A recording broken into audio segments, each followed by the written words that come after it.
दोस्तों, हाल के दिनों में लगातार कुछ दिनों के अंतराल पर लगातार भूकंप आ रहे हैं। जी हां, 4-5 दिन पहले तजाकिस्तान में आए शक्तिशाली भूकंप के झटके दिल्ली एनसीआर समेत उत्तर भारत के अनेक हिस्सों में महसूस किए गए थे। जी हां, राष्ट्रीय भूकंप विज्ञान केंद्र के मुताबिक इसकी तीव्रता 6.3 मापी गई थी। जी हां, 12 फरवरी की रात भूकंप के 2 झटके से पंजाब हरियाणा के लोग तो सहम ही गए। जी हां, कई इलाकों में लोग घरों से बाहर निकल आए थे। जी हां, आपने गौर किया होगा कि कुछ सालों पहले तक भूकंप के इतने झटके महसूस नहीं किए जाते थे, या यूं कहें कि पहले भूकंप कम ही आते थे। लेकिन हाल के कुछ महीनों में भूकंप के झटके कम से कम समय के अंतराल में पर लगातार महसूस किए जा रहे हैं। यह दिल्ली एनसीआर समेत उत्तर भारत में तो हाल के कुछ महीनों में कई झटके महसूस किए गए हैं। गनीमत रही कि अब तक जान माल के नुकसान की खबर नहीं आई है। तो चलिए आपको बताते हैं कि आखिर भूकंप क्यों आता है। जी हां, दरअसल पृथ्वी कई लेयर में बटी होती है और जमीन के नीचे कई चरण की प्लेट होती है। जी हां, ये प्लेट आपस में फंसती रहती है, लेकिन कभी कभी ये प्लेट खिसक भी जाती है, जिस वजह से भूकंप आता है। जी हां, कई बार इससे ज्यादा कंपन हो जाता है। जी हां, और इसकी तीव्रता बढ़ जाती है। इससे धरती पर कई जलजले भी आ चुके हैं। जी हां, भारत में भूकंप पृथ्वी के भीतर की परतों में होने वाले भौगोलिक हलचल के आधार पर कुछ जोन निर्धारित किए गए हैं और कुछ जगह ये ज्यादा होती है तो कुछ जगह कम। इन संभावनाओं के आधार पर भारत को 5 जोन में बांटा गया है, जो बताता है कि भारत में कहां सबसे ज्यादा भूकंप आने का खतरा रहता है। जहां इसमें जोन 5 में सबसे ज्यादा भूकंप आने की संभावना रहती है और 4 में उससे कम, 3 उससे भी कम। तो चलिए आपको बताते हैं कि दिल्ली एनसीआर और फिर उत्तर भारत में सबसे ज्यादा भूकंप क्यों आते हैं। जी दरअसल दिल्ली एनसीआर का इलाका सिस्मिक जोन 4 में आता है और यही वजह है कि उत्तर भारत के इस क्षेत्र में सिस्मिक गतिविधियां तेज रहती है।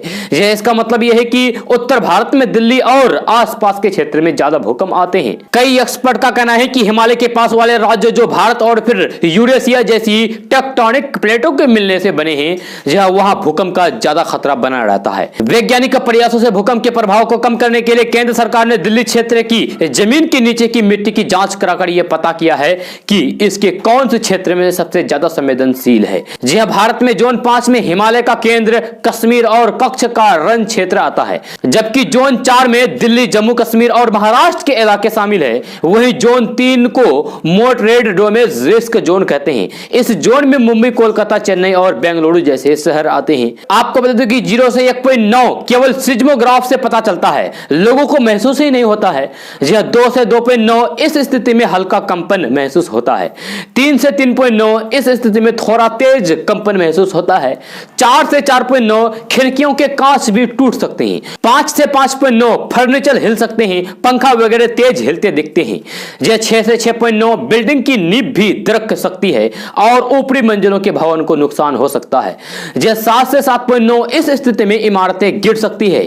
जैसे जमीन के अंदर बिछे पाइपलाइन भी फट जाते हैं। 8 से 8.9 बिल्डिंग के साथ ही बड़े पुल भी तबाह हो जाते हैं। जहां सुनामी का खतरा रहता है। 9 और उससे अधिक इस स्थिति में तबाही का मंजर दिखता है, जैसे गुजरात, नेपाल आदि देशों में दिख चुका है। तो चलिए आपको बताते हैं कि भूकंप आने पर क्या करना चाहिए, क्या नहीं करना चाहिए।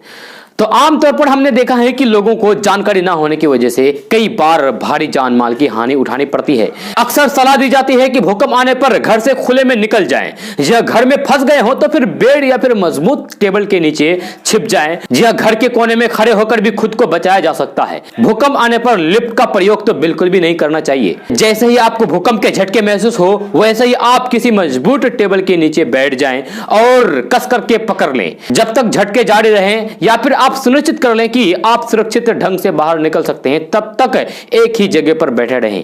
यदि आप ऊंची इमारत में रहते हैं तो फिर खिड़की से दूर रहें। यदि आप बिस्तर पर हैं तो फिर वही रहे और फिर उसे कसकर पकड़ ले। अपने सिर पर तकिया रख ले। यदि आप बाहर हैं तो फिर किसी खाली स्थान पर चले जाएं, यानी कि बिल्डिंग, मकान, पेड़, बिजली के खंभों से दूर रहें। यदि आप कार चला रहे हैं तो फिर कार धीमी करें और फिर एक खाली स्थान पर ले जाकर पार्क कर ले, यानी कि रोक दे। तब तक कार में बैठे रहें जब तक झटके खत्म नहीं हो जाए। अगर आप बाहर सड़क पर या फिर बाजार में हो तो फिर पास में मैदान या फिर खुली जगह में पहुंच जाएं, वहां पर नहीं रहें।